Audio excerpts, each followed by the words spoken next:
Dear student अस्सलाम वालेकुम। आज हमारा टॉपिक है roots and coefficients of a quadratic equation. We know that a quadratic equation is of the form ax square plus bx plus c is equal to 0, जो कि second degree equation है और इसमें a और b x square और x के coefficients हैं और c कांस्टेंट टर्म है। तो इसके जो दो रूट्स बनते हैं यानी कि x is equal to minus B plus minus B square minus 4ac divide by 2a, एक दफ़ा प्लस है एक दफ़ा माइनस, तो ये दो रूट्स बन जाते हैं। तो इसको हम सपोज कर लेते हैं यानी कि प्लस वाले का भी नाम रख देते हैं और नेगेटिव वाले का भी नाम रख देते हैं। तो फर्स्ट वाले का हमने अल्फ़ा रख दिया और दूसरा जो नेगेटिव है उसका बीटा रख दिया। अब हम देखते हैं कि अल्फ़ा और बीटा ऐड करके देख लेते हैं कि क्या बनता है। तो alpha plus beta is equal to minus B plus root के अंदर B square minus 4ac divide by 2a और plus negative B minus root के अंदर B square minus 4ac by 2a। तो चूँकि डिनोमिनेटर सेम है उसको हमने एक लिख दिया और न्यूमरेटर्स को ऐड कर दिया। अब जब हम देखते हैं तो एक पॉजिटिव है ये बी स्क्वायर माइनस 4ac और एक नेगेटिव है, दोनों कट सकते हैं। तो लिहाजा माइनस बी ये आया बाई 2a और ये माइनस बी कंबाइंड होकर माइनस 2b बन गया बाई 2a। तो 2 के साथ कैंसिल हो जाता है। तो माइनस बी बाई ए यानी coefficient of x divide by coefficient of x square. ये बी क्या है? कोफिशेंट ऑफ एक्स है यानी, और जो ए है वो है कोफिशेंट ऑफ एक्स स्क्वायर। लिहाजा ये याद रखना है कि जब सम ऑफ रूट्स होता है या अल्फ़ा प्लस बीटा होता है वो माइनस बी बाई ए के बराबर है। अब हम प्रोडक्ट ऑफ रूट्स कहते हैं यानी कि अल्फ़ा प्रोडक्ट बी। तो ये is equal to minus B, एक दफ़ा प्लस एक दफ़ा माइनस, मल्टीप्लाई का निशान लगा दिया और डिवाइडेड बाई 2a। तो ये तरीका है कि न्यूमरेटर्स अलग मल्टीप्लाई होंगे और डिनोमिनेटर अलग।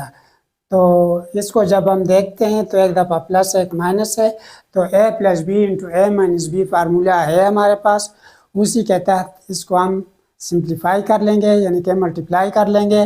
तो a की जगह है माइनस बी और b की जगह ये रूट के अंदर बी स्क्वायर माइनस 4ac है।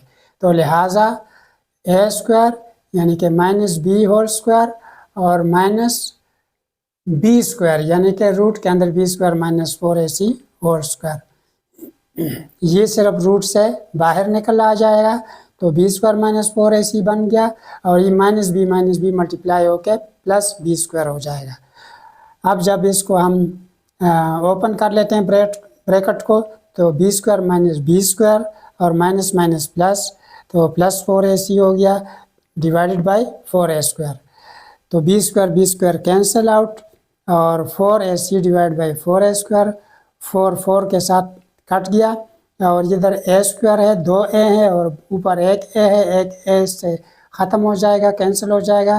तो c रह जाएगा c और एक a c बाई a, इसका साइन पॉजिटिव होगा यानी कि constant term divided by the coefficient of x square. Constant term c है और divided by the coefficient of x square यानी कि a एक्स स्क्वायर का कोफिशिएंट है। अब हम roots and coefficients of quadratic equation से मुतालिक दो एग्जांपल्स कर लेते हैं। तो फर्स्ट एग्जांपल है find value of a if the sum of square of roots of x square minus 3x plus a square is equal to 0 is 7। तो यानी कि sum of square of roots यानी कि पहले स्क्वायर करना है फिर उसके बाद उसका सम वो बराबर है 7 के। तो इक्वेशन हमारे पास है x square minus 3x plus a square is equal to 0, जहाँ पर a 1 है, b माइनस 3 है, c a स्क्वायर है। तो a की वैल्यू हमने मालूम करनी है।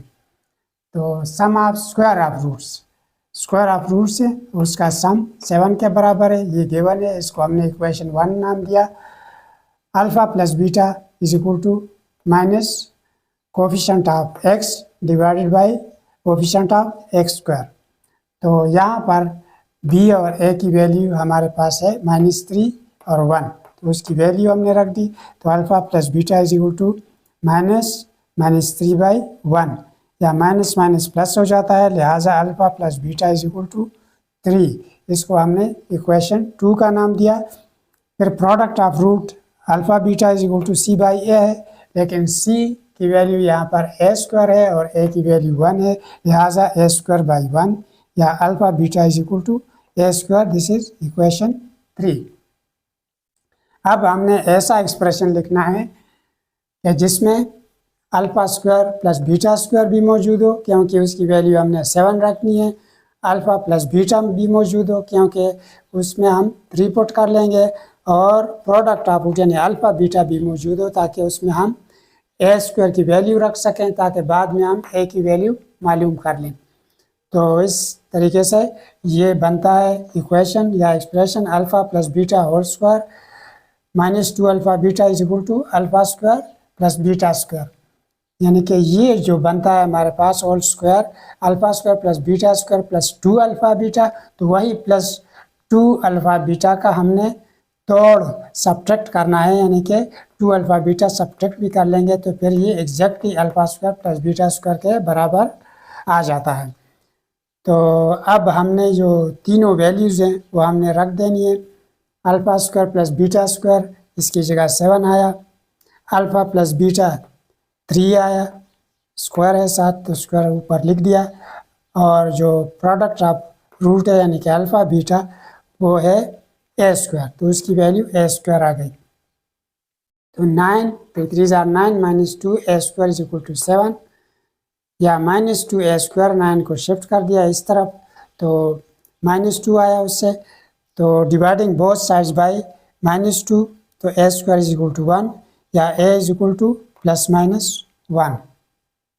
दूसरी एग्जाम्पल है find value of m, n if sum and product of roots of equation mx² - 3x - n is equal to 0 is equal to 3/5। यानी कि ये जो is equal to 3/5 है, ये sum and product of roots के साथ मिलाएं। ये सेंटेंस स्ट्रक्चर इसी तरह ही बनता है। तो ये sum and product of roots is equal to 3/5 किस इक्वेशन में, इस इक्वेशन में, यानी कि आप the equation mx² - 3x - n is equal to 0। तो सॉल्यूशन की तरफ आते हैं। Equation is mx² - 3x - n is equal to 0 where a is equal to m, b is equal to -3 और c is equal to constant term -n है। तो alpha plus beta is equal to 3/5 क्योंकि ये हमें given है 3/5। तो दूसरी तरफ अल्फ़ा प्लस बीटा हमारे पास जैसे हमने सम ऑफ रूट पिछले वीडियोस में निकाला था -b/a के बराबर है। तो यहाँ पर -b/a बराबर है -3/m के, यानी कि -3/m। ये b की वैल्यू है और ये a की वैल्यू है। तो -3/m इज इक्वल टू 3/5 या -+3 हो गया by m is equal to 3/5।